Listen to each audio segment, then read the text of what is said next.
Welcome to Ethos Effect. Welcome to the Ethos Effect podcast. After building and learning from failures, We discovered our ethos and leveraged it to scale, sell, and build again our seven-figure businesses. whether you're starting out or leveling up. This podcast is your source for innovation and lasting impact. Hey everybody, welcome to the Ethos Effect podcast. I am Donovan Ryckis. And I'm Chelsea Ryckis.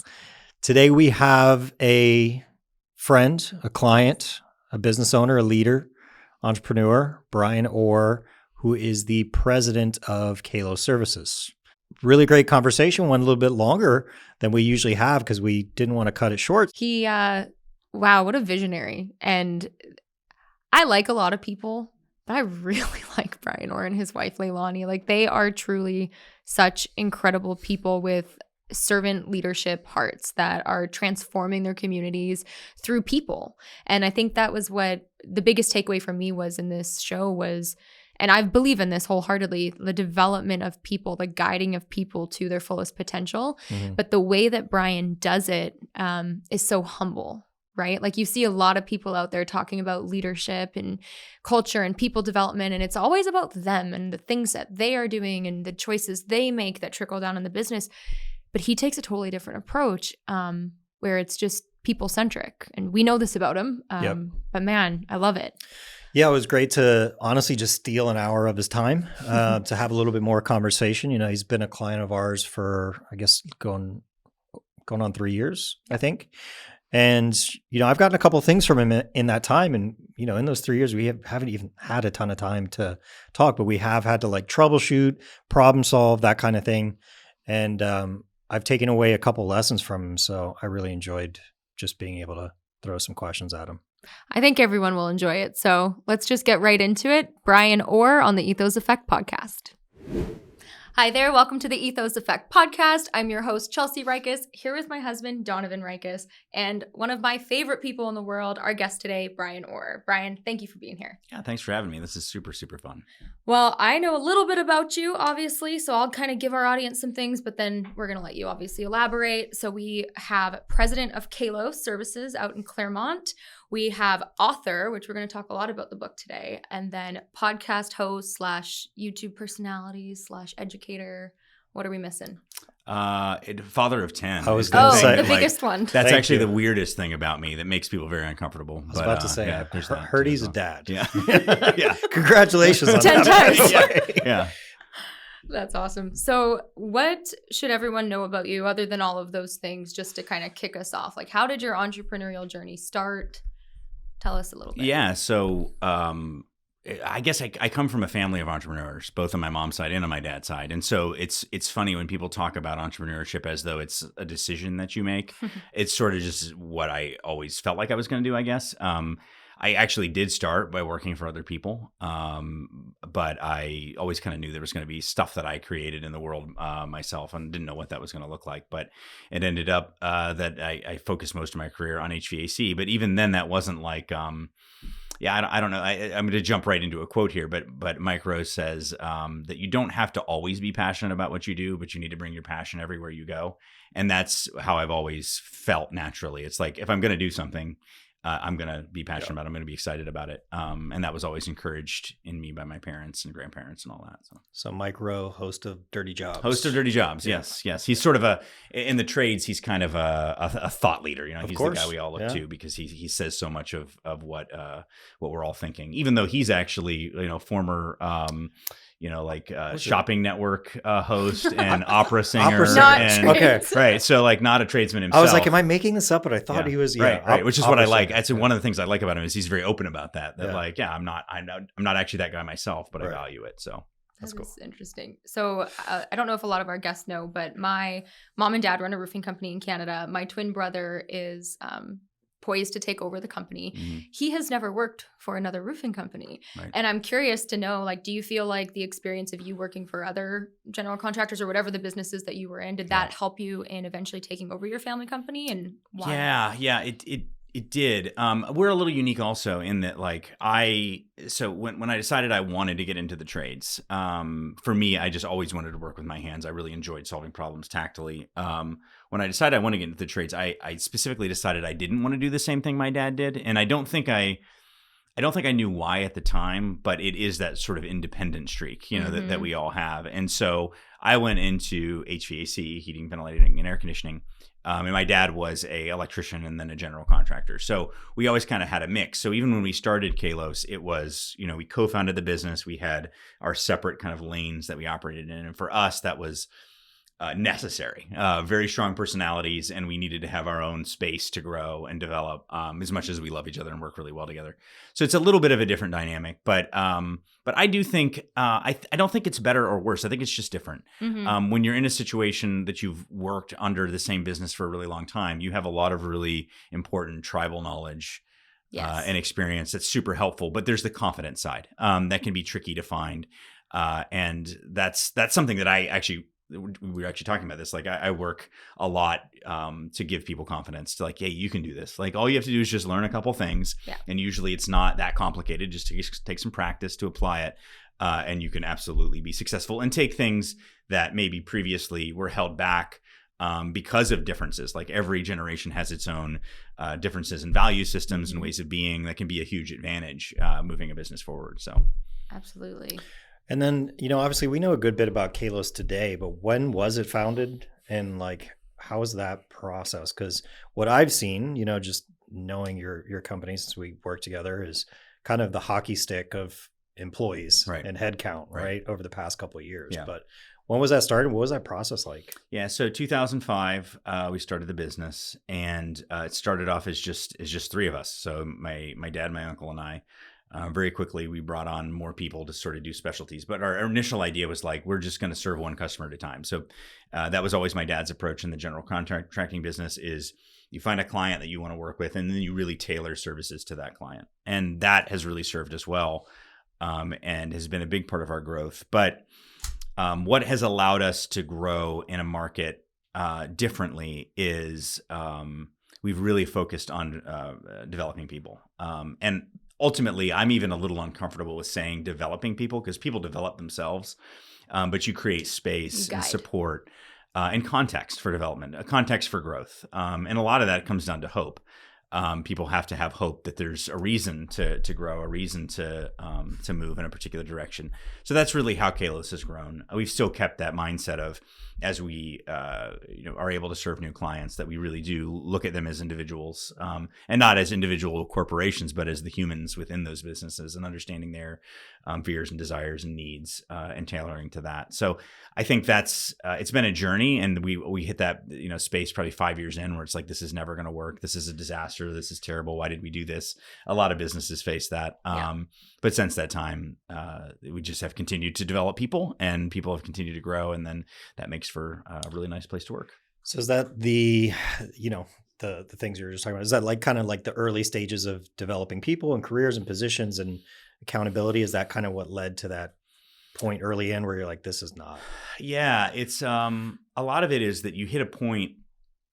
Just kind of back up a little bit. It's the concept of what got you here won't get you there. Yes. And you have to have these eureka moments that's like, just because I did things all this way to get here, that was good, right? I don't have to feel negative about that. Right. I don't have to judge that. But now I'm here, and so now I have to have a paradigm shift, and I have to make an adjustment. And usually for a founder of a business or a leader of a business when it's really small, that means that you have to give up a lot of things. And sometimes those are things that you didn't want to do anyway. So it's kind of nice. But sometimes those are the things that you actually felt rewarded by before. Yeah. And that's really hard. And I've probably had 20 different junctures in my career where it's like, but I don't want to have them do this. And it's like, yeah, but you should be focused on that. I'm like, but I really don't want to. Like, yeah, but you actually kind of suck at it. You might like it, but you're really not good at it. There's right? other people that are better. Right. And so that's it's this constant journey of humility, Yes. of realizing that the thing to be rewarded by is people and their growth. More than it is about my own success. The things that you can beat your chest about and say, well, I did this. Look at what I did. And in the big, like in the macro sense, for a business that's scaled, you can step back and say, well, look at this. Isn't this cool? But it doesn't feel that way in the day in and day out when you're not getting those little wins anymore. You know, when you're not making the sale, or you're not fixing the system, or you're not completing the project or whatever in the same way. Instead, you're just stomping 1,000 fires and coming up with all of this leadership that's never going to come to fruition until 5 to 10 years from now. And everybody hates it because it's change, and everyone hates change. And that's what leadership looks like as you scale a business. I probably answered a bunch of questions you didn't ask there. No, you did, but honestly, that's really awesome to hear. And I know we've felt that. We had that period too where like, this is not working. Yeah, this isn't what I thought it was going to be. You know, but we've had so much success. So it's like, well, obviously we're doing the right thing, but we want to love it. Right. You know, like when you're talking about letting go of things that you think you're good at, but you're not actually good at, the first thing that came to my mind was I used to think that I had to be the one for any of our like larger clients to check in with them every 2 weeks. It had to be me. Like nobody else could possibly do as good of a job, right? And then I'm looking around and I'm like watching, because I as well am so passionate about developing people, like truly believe to my core that there's no greater honor in life than employing people and developing them into whatever they want to be, right? Helping develop them.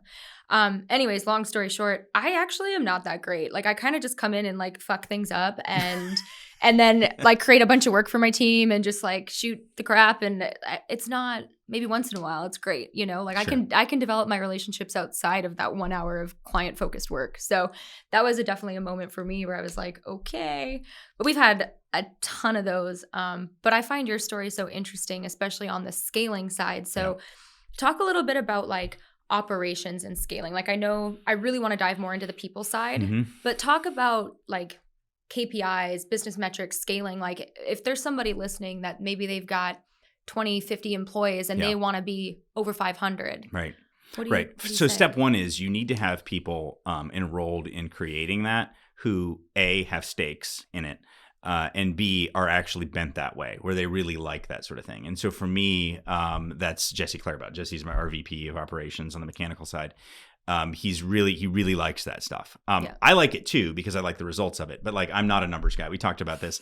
You know, like Brian does girl math. Yeah, I do girl math, right? Absolutely, totally. And my wife is very specific. Like she does. I don't know. I wouldn't say man math, but whatever. Real like math. Real math, or correct math. And so I'm actually not that guy, but I really value it. And so that's part of that scaling of a business in terms of the operations piece is recognizing that is super important. Like it doesn't matter if you want to do it or not, you have to do it. There was a lady named Ruth King who has been a mentor to me and is just absolutely brilliant on that side, especially in HVAC businesses, but in all kind of service-based businesses. And she really challenged me. I had her on a podcast, I don't know, probably 10 years ago now. And we were talking through kind of like what I was doing, and I was on your guys' side doing the interview, and she was asking me some questions and I answered, and she's like shaking her head. She's like, no, that's not how you do that. Like, that's not okay. Well, don't wait till the cameras go off. No, right. She's like, that's not okay. And I was like, it was really helpful to me. So a lot of that is, making sure that you're connected to groups of people who are going to challenge you. Being willing to be challenged, intentionally injecting challenge into your business, both from the outside and internally, is the way you get there.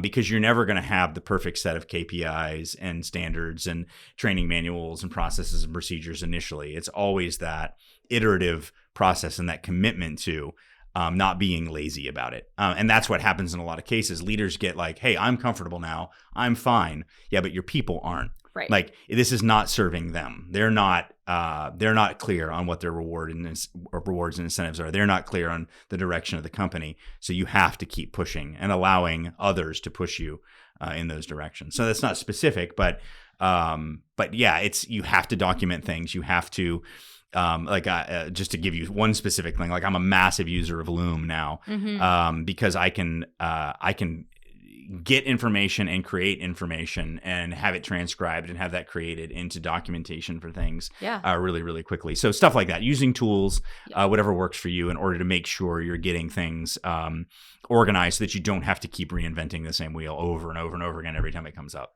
Yeah, and can, even though you love educating, like saying the same thing and having those Right. documented processes and procedures is so important. And I Yeah. find it even more interesting in your business because you have crews and techs out in the field, right? Right. Like they're client facing. So your actual interaction and control over that experience is maybe a little bit different than Yeah. some other businesses for sure. Yeah. So yeah. It's definitely challenging in some ways. Whenever you have anybody who works with a distributed team knows this, but when that distributed team are professionals doing more, service-based human types of interactions versus people who are like on a roof somewhere, it is very different. And, and pretending like it's all the same doesn't get you where you need to go. You have to, create the tool for the thing you're trying to accomplish. So Absolutely. Tell us about the book and maybe why. Well, here, I got the title because I love the title. Unconformed, an unbound and unbridled path to unstuck growth. I know in that you talk about it's like a toolkit for preventing and overcoming that stuck feeling and exploring the many paths to success. Yeah. What made you want to be an author and document your life like that? I actually like right now I have 4 books that are in like different stages of completion. And for me, I write even if I'm never going to publish it. Not because of course I might, but I still do it because it's important for me to have an outlet. Like people are asking me so many of these questions about careers and about how do I get from where I am to where I want to go, or maybe I don't know where I want to go, but I don't feel good about where I am, or I don't feel good about myself and what I'm doing. And I have been so blessed and fortunate to see that from a big picture, not just for myself, but because of doing the podcast and YouTube and training and all that stuff. You get to see a lot of people who have overcome, and it's not a formula. In fact, it's very much opposite of a formula, but there are some consistencies in how people do that. And so the book kind of addresses that, especially when those things that people accomplish end up being very sort of true to them, sort of a bespoke alignment. Yeah, like it's an individual thing, right? There's a lot of paths that maybe governments or corporations or the systems of the world want to put you down, and there's nothing necessarily wrong with that, but that just isn't a fit for a lot of people. And to get to a place where you can feel okay about like, no, I am forging my own path to some degree, but that's actually a very successful way to operate in the world. Yeah. You talk a lot in the book about, just kind of the growth potential and like the underestimation, I'd say, of like what people think of when they think of the trades or the opportunity that they think is there. And you talk about, potentially a plumber being less stuck than an attorney in career. Right. Can you talk a little bit about that? Right. And because the first thing you have to do, and it's not that, so people always focus on initially the money side. They always focus on that. And that's okay. Makes sense, right? It's a metric that says how much does society value this particular thing, I guess, to a particular degree. And so what I'm not saying is that money isn't a huge part of the equation, because it absolutely is. But if you do remove money from the equation and you're just looking at stuckness, how many people have you heard of who went to law school because their parents told them they should, or they felt pressured, and then they become an attorney and they do not like being an attorney? Yeah. Right. It happens all the time. Yeah. Whereas if you go to trade school for a year or 2 years, or you become an apprentice as a plumber and you become a plumber and now you know how to plumb and you're like, hey, I don't want to be a plumber anymore. Okay, great. Go do some other thing that all these skills that you just learned also apply to, right? Whereas and I'm not saying that the skills of being an attorney don't apply other places. Like, for example, you could be a swindler. You could be a politician. That's a joke. Okay. Yeah. Hey, all the attorneys out there. No, we love you. We do. And we do. Obviously. And that's actually one of the fundamental messages of the book, is that like, I don't throw shade on any career or any educational path. It's not, all I'm saying is that if you are looking at stuckness, people who learn hard skills, meaning the things where you can actually do something in the world. And that isn't always with your hands either. I want to be really clear, but it's the ability to actually do something that creates something in the world. Nobody can ever take that from you. And to some degree, and I guess the same thing is true with law, but law is not universal, right? Like, and there's a lot of things like that. So my encouragement just is for people who feel like they're going to get stuck, quote unquote, doing something that is a lower prestige job. Right. Just recognize that that is something that society, maybe your parents, maybe your grandparents impressed in you. That doesn't represent reality. The reality is that a lot of people have started off being one thing and then end up moving to another. I mean, Harrison Ford was a carpenter before he became Harrison Ford, right? And do you think that he's unhappy that he has carpentry skills? Like, give me a break. That's awesome. Right. There's so many examples of that. Do you feel like, and maybe this is a little vulnerable, but did you also feel that way? Like choosing this life path for yourself wasn't good enough? At different seasons. So initially, because I was homeschooled and sort of like my parents had a very counterculture view of the world, there was almost a certain pride to that. Like, yeah, I'm going to do it this way, and other people don't think it's okay, but stick it to the man. There was a little bit of that to it. But you hit a point where you're actually interacting in the marketplace, and you realize that, people are really, they're not interested in this. They don't see it as important. One of the best examples is I was doing a lot of kind of interesting podcasting work before I started my HVAC educational podcast, stuff that normal people find interesting. But what's interesting about that is that almost nobody was listening to those podcasts. But when I was at a cocktail party or a Chamber of Commerce meeting or whatever, and people would say, "Oh, you're a podcaster. What do you podcast about?" And I would say, "Oh, small business," or "I'm doing, I'm creating this particular narrative podcast for this particular group." They're like, "Oh, that's really awesome, right? Yeah. That's so cool." Whereas now when people are like, "So what do you podcast about?" "HVAC and refrigeration." "Oh, okay. Change the subject, right? That's like when you tell somebody you're in insurance. That's Right. like the last Right. thing. You relate. Yeah. I've Dead tried so stop. many different ways to craft that. What do you do? I'm insurance. Okay. Yeah, that's All nice. right. Right. Bye. It's been Boring. fun. Yeah. And so sort of that realization of like, okay, there is this narrative that exists in society, but that's not those people's fault. It's just they don't understand the world of the things that we do and how deep it is and how much it actually impacts everyone's lives in very fundamental ways. Every day. Every day, yeah. Every day.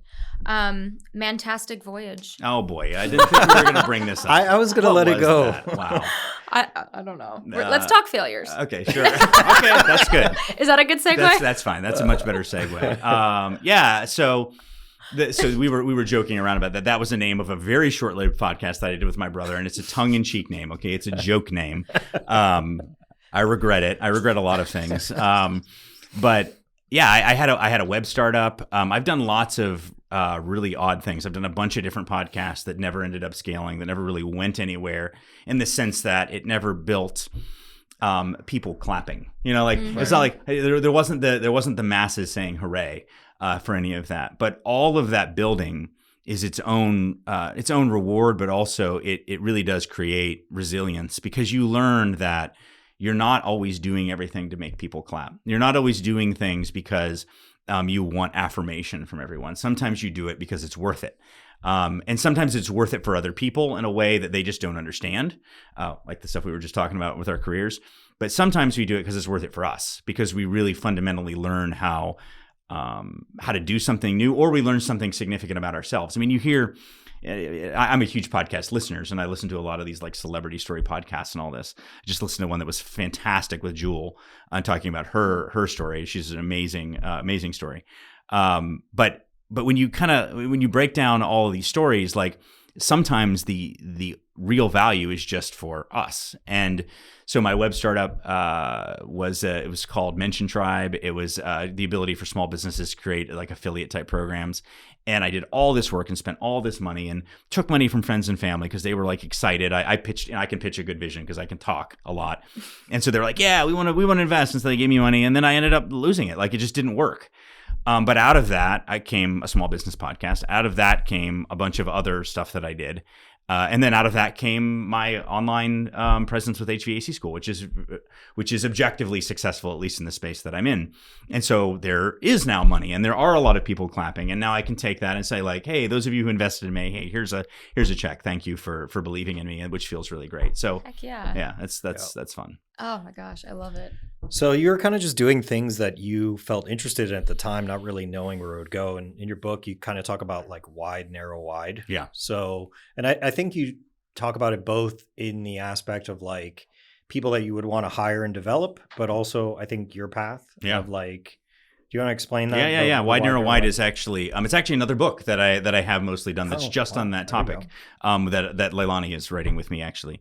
And so the idea of wide, narrow, wide is that you can't. A lot of people will talk about. The best example of this is you're a teenager and people say, "What do you want to be when you grow up?"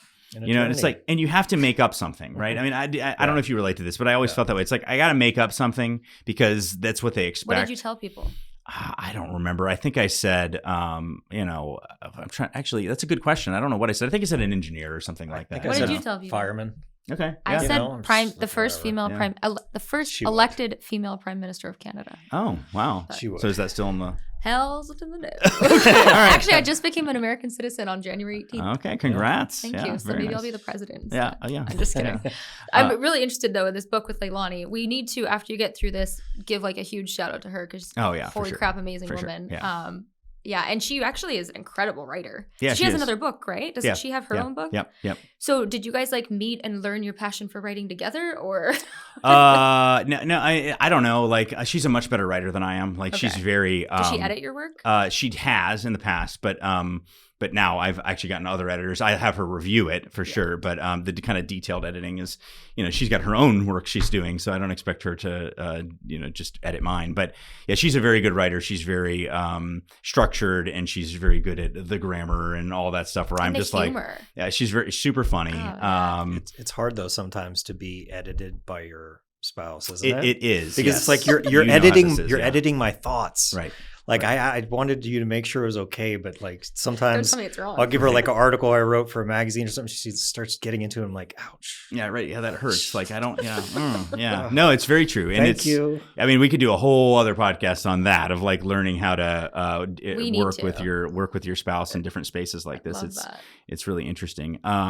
Wide, narrow, wide. Yeah, wide, narrow, wide. So the idea of wide, narrow, wide is when you look at anything you're wanting to accomplish, you have to first start pretty wide. It's the idea of like shotgun before you laser. Like you want to have a broad sense of something. And this is true, like even if you're getting into a new industry, like the first thing to do if you're getting into a new industry is just like get to know the players, get to know the terms. Don't try to figure out what your niche is right away. And a lot of people do this. They're like, I have this great idea for software, for whatever, and they don't even know the industry that they're getting into. They come up to me about HVAC all the time, or they're like, hey, I had this idea for software. It's like, yeah, but you don't know anything about this trade.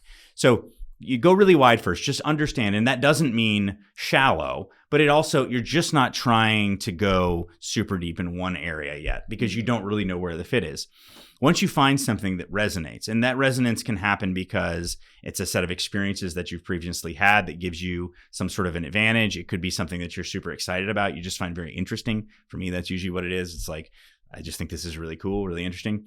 Then you need to go narrow into it because you need to go deep. Because you're not going to be seen as a thought leader or an expert in it unless you spend some time doing that. And then once you've done that for a period of time, you need to go wide again and assess the results of what you did.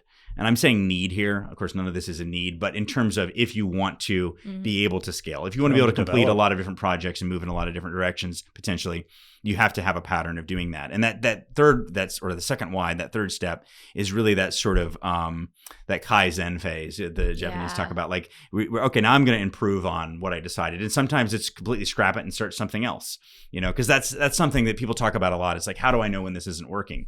Well, because you do give yourself space to step back and analyze the wide and then just say, is it really worth it for me or not? And a lot of times, in fact, the vast majority of times, the answer is no, it's not. I did this, and now that's going to educate me for the next wide, narrow, wide that I dive into. But then sometimes it's like, hell yeah, this is me. This is what I'm doing. So now let's go narrow again. I found it to be true for my past in insurance and building my career. I did the same kind of thing. Like, I think I sold every line of insurance. I'm trying to find like the customer I want to work with and like the process I want to follow and like the ability to bring myself in the planning. You know what I mean? So I kind of went wide and I tried all these different things and finally found what I wanted to do. Yeah. Went super narrow in it. And then kind of expanded again, developed on it further. Yeah, for sure. Even within the cycle of a business, like you'll find, like you think, all right, well, now this is what I'm going to do the rest of my life. But there's this neurological, psychological principle, which is we always overestimate how well we understand how we're going to be in the future. For sure. And we always think we know. We think we know, oh, this is how I'm going to feel in the future. So I'm making plans now because future me is going to want this. And if you can let that go and just say, I haven't met future me. Mm-hmm. Like future me is going to know past me okay, as well as our memory is, but current me does not know future me at all. So just keep moving forward, and that will develop over time. You think you do that one? Yeah, he's giving me the look like, have you heard this one before? Yeah. Well, it's hard. I love marriage. I don't think I don't think I do that one at all. But No. When he said that, I'm like, I know someone. No, I do that one. I know like, someone. Who I does do that one. I think I because I see myself as a visionary, because objectively at times I have been. Mm-hmm. And so you get a few wins and you start to get cocky, and it's like, this is how it's going to be. I've got this big vision. I know how this is going to be. And sometimes you even do. But the thing that's really hard to know is how you're going to feel when you get there. Mm-hmm. I like Jim Carrey's quote that, or at least it's attributed to him. He said, it's on social media around a lot right now. And it says, I hope everybody gets to be unbelievably rich and famous so that they can realize how much it isn't the answer. And it's like, and that's what he's speaking to. It's like, right. You always have this sense that everybody says it, but it's not true. When I get there, it's going to feel good. It's going to feel right. Well, even when we sold a large portion of our business in September, like, you know, if I would have known 7 years ago when I got in this industry that within that amount of time that I would have accomplished something like that, because everyone's like, oh my God, amazing, good job. And we're like, oh, no, the work just started. Right. Like for us, there wasn't what I thought would be, which would be like this moment where we just maybe like breathe a little because we've pushed so hard for so many years. But no, it's like the opposite. I feel more fired up. I feel like now we're really going to go solve some problems, you know? It's so interesting. We were talking a little bit about it before we got out here, but talk about like how you can box yourself in if you're too intentional. Yeah, isn't that crazy sounding? Right? Too intentional. Intentional, again, is that same thing that we're talking about, which is that you know where you're headed, and so you're going to take these intermediate steps to get exactly where you're headed. The downside is if you become too narrow for too long, you limit a lot of opportunities. And you see this is popular in certain sort of hustle culture group type things where it's like, you know, I'm on the grind. I know where I'm headed. I know where I'm going. And that's good. Like that's discipline a lot of times, and that's motivation, and that stuff's really good. But also recognize that there's a massive human element to this stuff. And so sometimes somebody's like waving at you from the side and you don't have your peripheral vision anymore. And they're like, hey, huge opportunity here. Hey, like I'm trying to get your attention. And you're just like, no, I'm on this.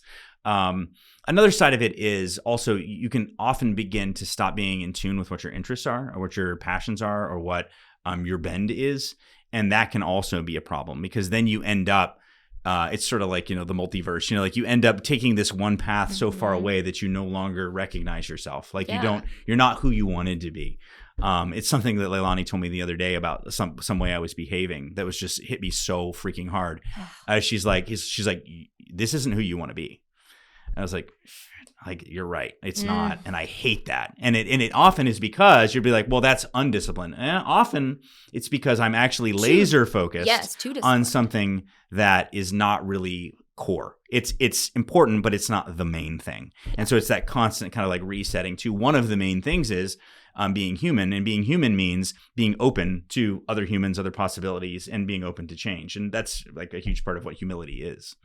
Absolutely. So and this all kind of goes with I think in the context that we were talking about, this was a little bit of HVAC school and where those opportunities took you and how that's starting to kind of change your business. And we've seen this with a couple other guests to where they do something that it almost seems like counterintuitive to their business, right? Because you're training not only your own technicians, you're training technicians for your competition. Right? And that almost seems counterintuitive, but then it starts to come back and kind of reward you in different ways. Yeah. And that's like, the question is, how do you want to be seen in the marketplace? That's something that's really important. And it's not just like, how do you want to be seen in this fake way? Like, I'm going to make myself something I'm not. It's more what we were just talking about. Like, who do you really want to be? Like, what do you really want to represent? And if what you really want to represent is a person, a human who actually cares about other humans, and that's fundamental to what your business is, well, then just do that, right? Yep. And don't worry about it so much. That doesn't mean that you're not competitive. It doesn't mean when you are going toe to toe with someone on a bid or an estimate that you're not going to, you know, rip their throat out in the metaphorical sense, of course. Like that's all fine, but at the end of the day, it's like when you see athletes. This is actually a really good example. Like it doesn't matter what sport you're watching at the highest level. In most cases, the people who you look up to, like they fight it out, and then at the end they're like, giving each other a hug, like you see the value in the other human, right? Yeah. And so that's the way I've always looked at it. Is you have to have some. There are some silos, obviously. Like there's certain things that you're not going to share with your competitors, but mostly be just an open person who helps other people. And there are some people who will take advantage of you, but that's actually also a sign to me that I'm doing the right thing. If I'm being taken advantage of, it means that I'm being vulnerable enough to be taken advantage of. And we all know we love vulnerability, but what does vulnerability mean? It means that you're not constantly putting up your defenses. And so you allow that to happen sometimes. And again, it's I don't see it as like karma necessarily, but what I see it as is like ultimately doing the right thing for people. It attracts people to you, and when people are attracted to you, they want to do business with you, and when they do business with you, you succeed. And I really feel like, the evolution of like our paths crossing is because of that exactly. Like our business model completely got into values-based alignment, doing the right thing. We want to work with employers that value their employees, that truly, and not just, everyone's family, but truly value their people over profits, over everything else. And it's really cool because you're right. Like when you find it, everything else just sort of like falls into place around you. And it's such a beautiful thing. Yeah. 10 kids. I really wanted to focus on that at some point, and I'm just going to throw it out there. Sure, just throw it out there. Yeah, there's 10 of them. Yep, there are. So what do you wow. What, like, when people, so number one, do you get annoyed at people being like, oh my God, you have 10 kids? Because I know that's probably annoying, right? No, not really. I lean into it. And this is actually something that I've learned, again, I was just at a conference. I do a lot of speaking and the podcast and all that stuff. People want to be able to think of you a certain way. This is something that I had to learn, and I encourage people to figure this out, that like people want to think about you a certain way, and don't fight it. Like, unless it's something that's completely like nonsense, just don't fight it. If people want to know you as the guy who has 10 kids, then let them know you as the guy who has 10 kids, right? It's part of the story. It's not the whole thing. But just let it be okay. So I don't run away from it or hide from it anymore. Explaining it is almost impossible because it requires like this whole, like, it's just like talking to people about what it's like on the moon without like having them spend time there. It's like, it's really hard to describe. Yeah. People imagine that my life is like really hard. And the reality is it's not. Like, my kids are great. They work very hard. They all do chores. They help each other out. When Leilani and I want to go on a date, which we're planning to tonight, the older kids watch and hang out with each other and just love each other's company.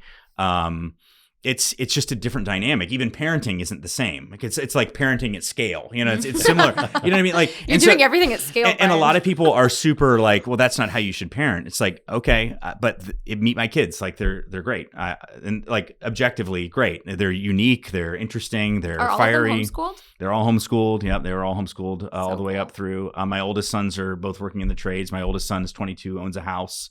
Like and they're just great people. They're not perfect people. They're still fiery and they'll cuss me out sometimes. And I don't love that, but that's life, like, you know what I mean? Like, yeah. So, the question of why or how we got into that, I mean, it's just how we were raised very different. And so, it just kind of happened. It's not like any extreme, like a religious tradition or anything like that. It's just we were raised super conservative, and it was just like we just had a lot of kids. Leilani had 12 siblings. I grew up with another family that had 12, and it was just sort of like, well, I guess we're doing this. And it was great, and it's always been great, honestly. Not in the micro, not in the little, but in the big, in the wide, the big, in the wide. It's you step back and you're like, this is great. I love it. It's my life. I don't recommend it. For anybody not watching video, I did not believe it the first time you told me. You're like, yeah, I have 10 kids. You thought I was joking. Yeah, I was like, no, how many kids do you have? Really? He's like, no, I got 10. I was like, how? Like I was doing math on the timeline. I'm like, that doesn't even add up. Because you're so young. So that's why it's one of those things where, no, it's really inspiring. And I think one of the reasons that I wanted to ask about it is because obviously that's not part of our journey yet, but it is something that I think about constantly, Sure. And I'm interested to hear maybe like your perception of work-life balance versus integration versus, 10 kids want your time and deserve your time. Yeah. You've got 300, 400, 500 employees. You've got HVAC school. There's a ton of priorities. How do you prioritize? Yeah. First thing is the big fundamental, which is that love is only demonstrated through sacrifice. Things that cost you nothing mean nothing. And so like once you are able to embrace that our lives are not about comfort, they really are to some degree. It's about balance and it's about space to relax and all this stuff. That's really good. That's part of the whole ecosystem. You have to love yourself and care for yourself too. But sacrifice is just a huge part of it. And I think when people think about the visceral desire that a lot of people just find themselves in to have children, it's like, it doesn't make sense. Like bringing other little people into the world who like just totally suck the life out of you and who then leave and don't even like you when they leave. And then later on, maybe they kind of do, like it's this very, it doesn't make any sense. But that visceral desire comes from this thing that we have. The same reason that you have pets or anything else. It's like that investing in something, sacrificing for something else that you love is that demonstration. And so when you express that that same understanding in all of the areas of your life, that like things do have to be in balance, but that balance is not, it's not in the small, right? It's in the macro again. I have seasons every summer where I get crazy busy and it requires a lot for me to just stay on top of everything. And the people in my life, because they love me and they sacrifice for me, the other way also works, right? They understand that. And they understand sometimes I'm a little grumpy. Sometimes I'm not exactly the best in all the spaces. But then that fades. And then we go on our fall vacation and we get back together and we enjoy each other. And so those rhythms, Leilani uses the term sustainable a lot. And that's, people use that term a lot in a lot of spaces, but it's the right word for it. Like you have to do things that are sustainable and you have to do what works for you, right? And that requires a lot of communication. It requires a lot of vulnerability. It requires somebody being able to say to you, hey, you're out of balance. And you being like, all right, I'll look at that. Not just saying, yeah, you're right, because maybe they're not. And not just saying, F you, right? Like, man, like this is the tendency, and we all eventually become our parents to some degree. And I remember my dad saying things like, "After everything your mother has done for you, your mother and I have done for you, now you have this attitude," And it was like, and now I find myself doing that. It's like after everything I've done for you, it's like, yeah, but that's just not how it works. Like, right? We all pass it on, and we're all gonna feel those things. But yeah, being willing to hear, being willing to be humble, and then also being willing to be bold sometimes and say like, nah, like right now, this is what I need you to hang with me here, and I really need to do this. But on the other side, then I'm gonna give you yours. You think about like all of a sudden my mind went Ryan Reynolds and Blake Lively, like how they have talked about that, and I think it's really beautiful. Like a lot of people are catching on that, like, hey, you don't always have to squeeze every ounce of value out of your life. Sometimes you back off and you say, hey, this is your stage now. And I'm going to support you now. And that's really great. And that only happens if you're communicating, being authentic, being vulnerable, and recognizing that you're never going to be completely balanced at any one single moment. It's all in a kind of aggregate. I agree. You talk a lot about joy.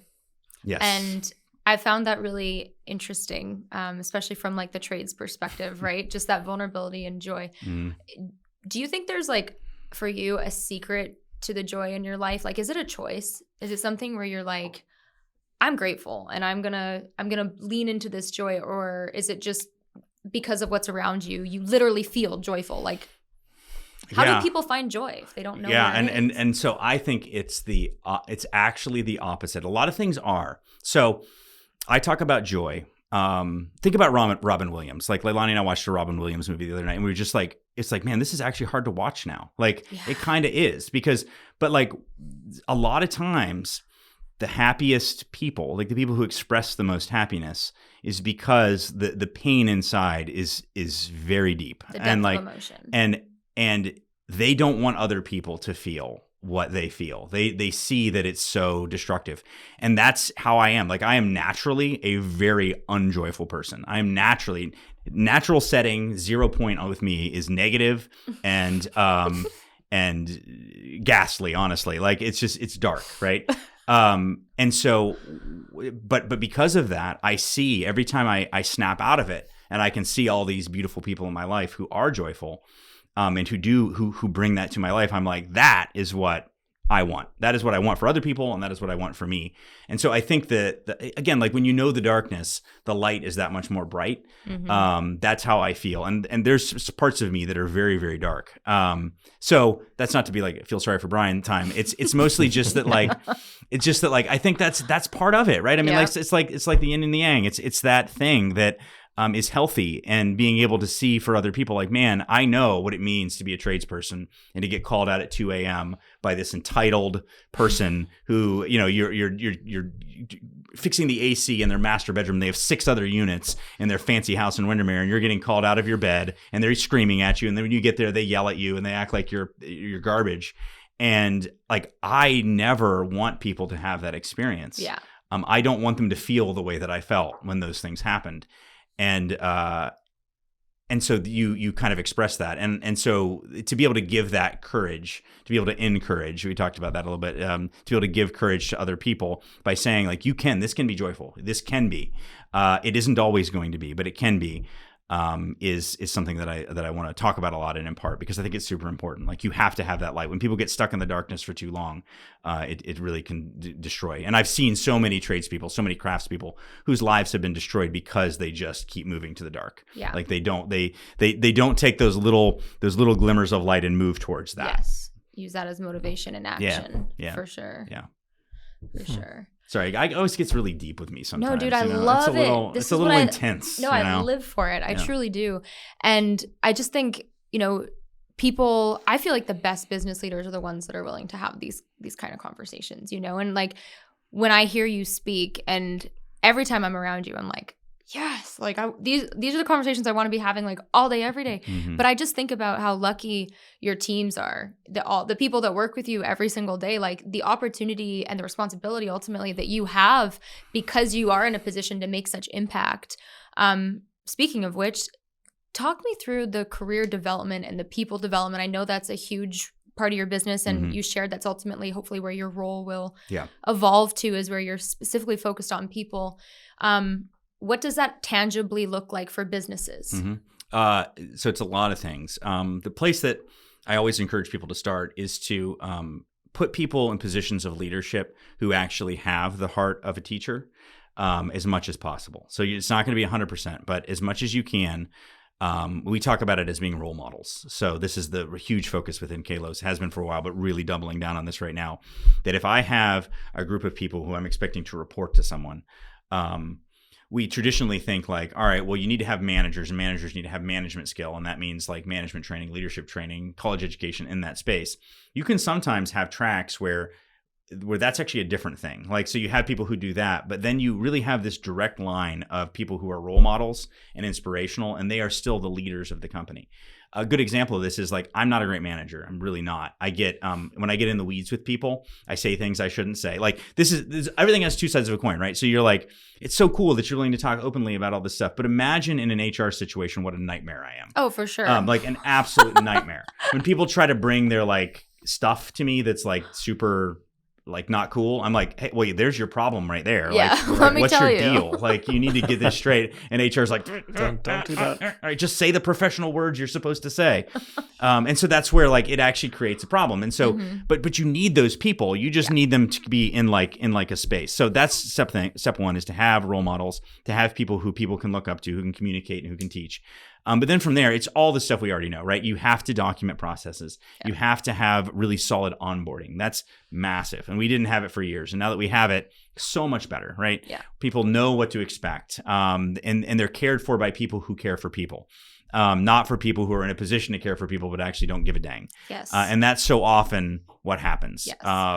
For us, it isn't about personality. Personality, there's a lot of different personalities that can work. You don't have to be an extrovert. You can be an introvert, whatever. But if you really actually care about people, like actually, then that's going to translate. What's your vetting process for if somebody cares about people? So again, like if I'm going to put them in a position of any sort of authority to do that, I've got to know something about them personally. So I have to already have an experience of them in some way. Okay. I'm not going to put people in those positions like off the street into Kalos. That's not how. Again, we have the ability to do that because I have different types of roles. But yeah, that's huge. We have a very in-depth hiring process where multiple people have a chance to speak to folks. And I put the people in those positions who have demonstrated track record of being good judges of character. Yeah. I'm actually not. And I thought I was for so long. I am in certain areas, but then for a lot of jobs, I'm not. I actually can buy the marketing. People can verbally market to me and Yeah. I will buy it. Yeah. Whereas my assistant Danielle, she is an excellent judge of character. Jamie Jarvis is our HR director. She's an excellent judge of character. They can talk to somebody and they'll bring up things. It's like, man, I actually didn't think about that. Like, yeah, we need to ask them about that because that's a concern. I can put together a really good set of rules of how to assess somebody. And they're a good set of rules, but I still go off. But you might not follow them. Right, which is the thing. And this is actually true of a lot of leaders. And I think it's okay. But a lot of good leaders are really good at putting processes and procedures in place for other people. But I don't want to follow it myself, right? And that sounds terrible. But it is kind of the reality, because the thing that makes you good at putting things in place for other people is the reason you're not good at doing it. Correct. Absolutely. Correct. Right. And that's always the two sides of that coin. So you have to always back yourself up with those folks. So one of my biggest advisors is my employee development director, Jonathan Schaefer. Jonathan and I are like absolute opposite personalities. Like, he is very slow and methodical and professional and thoughtful and very what you would expect from somebody who is all of those things. Where I'm like decisive, sometimes impulsive, sometimes emotional. And so for me to make a decision, if I'm getting like upset about something or I want to really push something, I bring him into the room and I bring Jamie into the room and I bring Danielle in the room and I say, all right, here's what I'm thinking. And they give me, because they know me and they like me too. That's also important. Like, you have to be around people who actually like each other to some degree. Yes. So they're not just being critical to be critical. They're actually we're trying to serve one another. Yeah. But they give all of that accent, and that helps make those really critical decisions, because there's nothing that's going to be more critical to your personnel development and your culture than the people who are doing that within the organization, and both empowering them to do it, but then also supporting them with folks who are going to be a little different than them, who are going to provide a different perspective. It's such a valuable perspective. I know when we first read your book, there was a quote that actually inspired us to get rid of an employee. And so thanks, I hope Bryan. they don't know it was me. It's like I'm going to hear a knock on the door. Yeah, I feel like you made me lose my job. Yeah. No, they absolutely It was did. about the type of employee that just is seeking validation rather than Over curiosity. Right.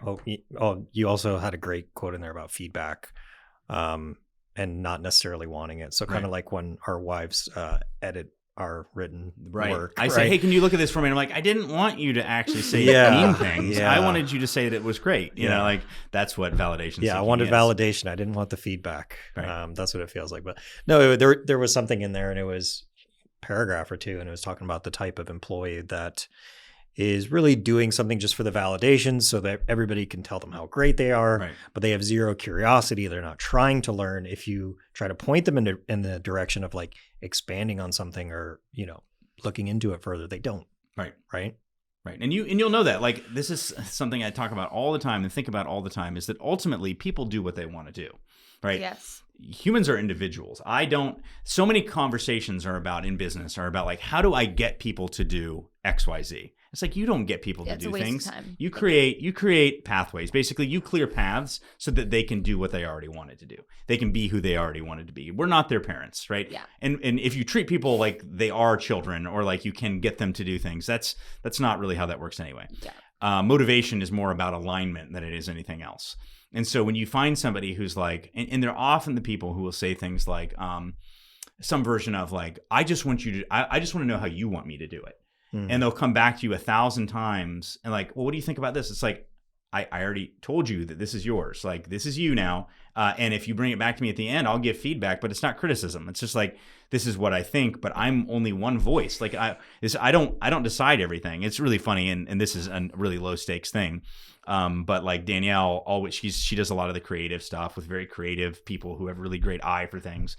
And she'll bring things to me and be like, what do you think about this? And I'm like, why are you asking me? I'm not like, your person I for have this. thoughts, but my thoughts are stupid. Right. So don't ask me. Like, I mean, you can if you want, and I understand why people do. So and that's why I'm saying that's a dumb example. But it's like, that's not how you get work done. You get work done by people who are good at it, being supported and aligned and empowered to do that work.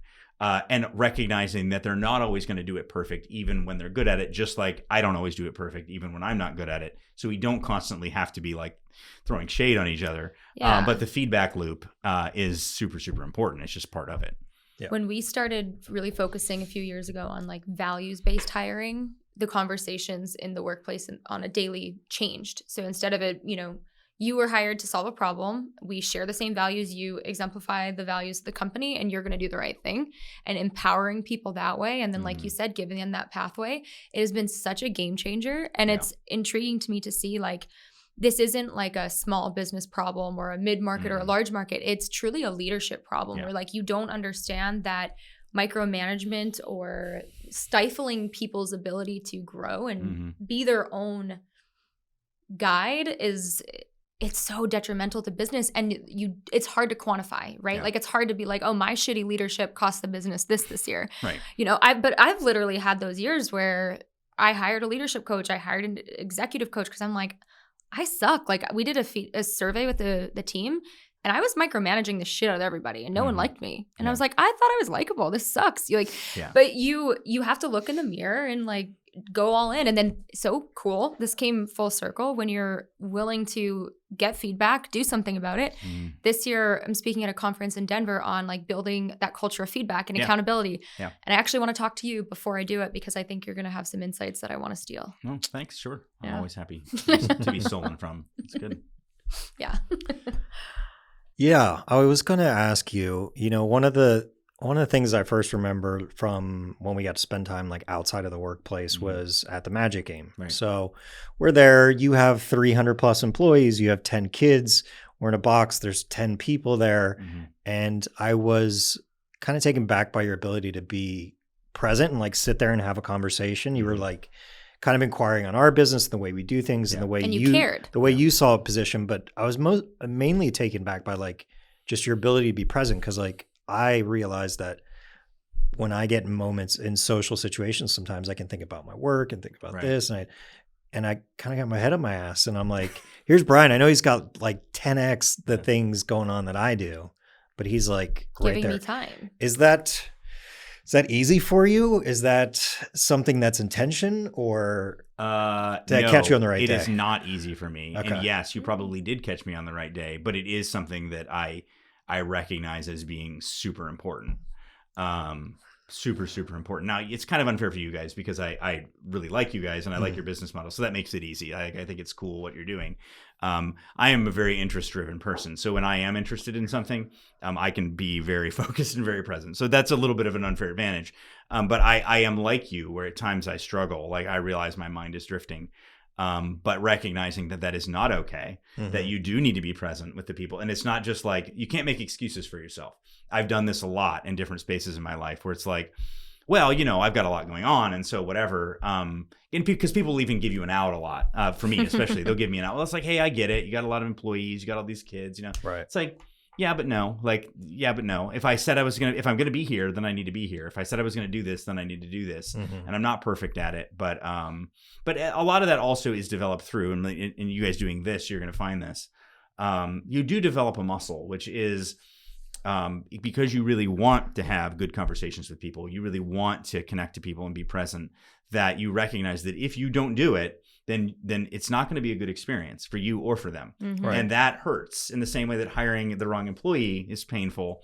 Carving out spaces to be present with people and then not being present. You know, it's like if you go, you know, like Leilani and I face this sometimes where we really want to do something. We go somewhere and it's going to be this really nice time. And then something stupid gets in the way. And it's like, and it sucks. Like it sucks. That's not how I want to be. And then just like owning my part of it. Because sometimes there is a contributing factor from others, but just like, no, I can own the me part of this. And the me part of this is being present, being kind, caring, being interested, and yes, being intentional.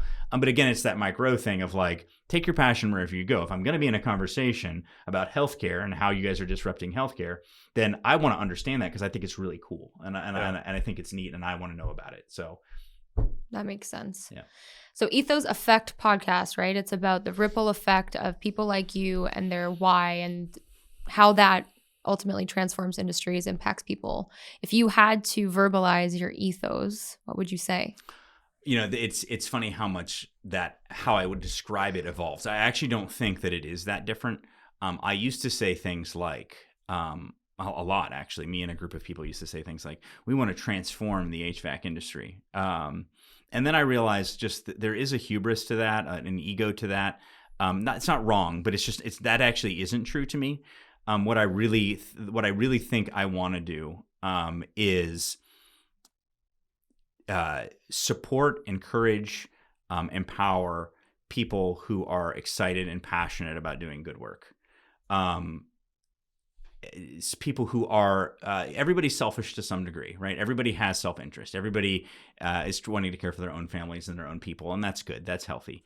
But when you're interacting with other people in the world, you see it, and it's easier to kind of back up sometimes and just look at it in like politics or different social dynamics that we can all kind of agree, like, this is negative, like, this isn't good, this isn't healthy, and we can see it in the big, but then we don't recognize how we do that in the small. Like, am I just supporting my tribe, my tribal thinking, my things that I'm already comfortable, or am I able to look and say, no, like, this person is doing really good work. They have a lot of passion about this, so I want to support, empower them as well. And that is my own contributions as well. So for me in HVAC, that's like, yeah, I want to teach, I got to walk around with a bunch of high school kids in Chicago and teach them about the basics of like thermodynamics and a lot of things that are super interesting, almost objectively, I would say, when someone passionate is explaining it to you, and watching those kids' mindset change from like bored and looking at their phones to like in it, like in it. That's so activating to me, so exciting to me. But why is it exciting? Yeah, I get to be nerdy about something that I'm interested in, which is fun, but that isn't big enough. What's big is that someday that conversation is going to make some little butterfly effect in those kids' lives. And I don't take credit for that. It's just a joy and an honor to be able to have been present in that moment and to be able to have done something that supports who they already are, what their possibility already is. My business coach used to say, don't look at people as how they're behaving right now. View them as the possibility they represent. And people have done that to me over and over and over again, undeservedly. And for me to be able to do that for others, even in a small way, is just, that's my ethos. That's what I want to do over and over and over again until I am put in a box in the ground. I don't want to, if I golf, I want to golf for that purpose. If I go into a conference, I want to go to a conference for that purpose. If I'm on a vacation, I want to be that with my wife, the people that I'm with, over and over and over again. And I'm not all the time, but that's what makes it fun, is that it's a journey of growth. So I love it. Where can our viewers find you? Oh, gosh. A lot of different places. Probably the easiest place is hvacrschool.com. It's all one word. That's where like my bio is, and the easiest way to contact me. kalosflorida.com is my business, which is, air conditioning and refrigeration and construction and electrical and controls and all that stuff. So most people probably aren't going to need those services or want to reach out to me there. But, who knows? If you ever need to ask a question about any of those things, or you have something that pops up, you can always reach out to me, and I'm happy to answer anything I can or help in any way I can. We so appreciate you being here today. Thank you so much, Bryan. Yeah, thanks so much for having me. It was really Bryan. fun. Really fun.